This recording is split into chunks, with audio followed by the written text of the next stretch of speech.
Hey guys, it's Mark with Texas Fund Finding. Welcome back. Thanks for tuning in.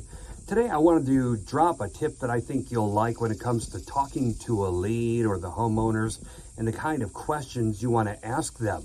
I'll get into that momentarily, but first, if you could please drop a like and subscribe if you haven't already done so. We greatly appreciate it, and it makes us want to keep putting out videos that we hope you'll find helpful.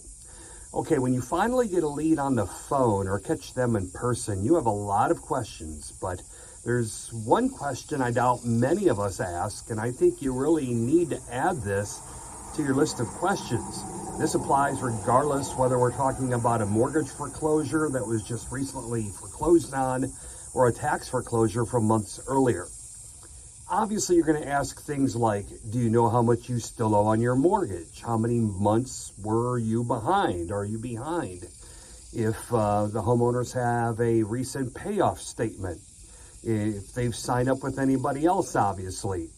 Here they may just give you a yes or no answer, but here's where it pays to cover all your bases before ending the conversation and either hanging up or walking away.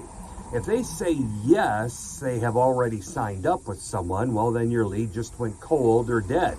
If they reply with no and they say nothing else, say something like, good.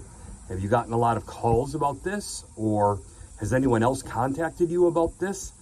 Again, if they reply no, this should serve as a red flag and make you question if you've missed something in your research and due diligence, assuming you did any before cold calling or knocking on doors. This would also serve as a good example of why you need to thoroughly vet the lead and do your due diligence and learn all you can about the property and homeowners before attempting to contact them. It could save you time and money and also avoid getting the poor homeowners' hopes up of getting some much needed money.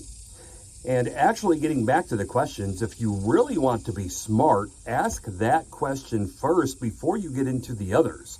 The sooner you find out that no one else has contacted the lead, the better, so you can pause your chase for a claim and make sure you didn't miss, forget, or overlook something that everybody else knows and has seen. Is there a chance that you just happen to be the first one to find the lead and that lead is good and the overage is legit and there to be recovered? Possibly, but if they tell you you're the first one to contact them and it's been a few days since the sale, if not longer, go back and check everything again. This business is too competitive in many areas for a homeowner who is due an overage not to be contacted right away.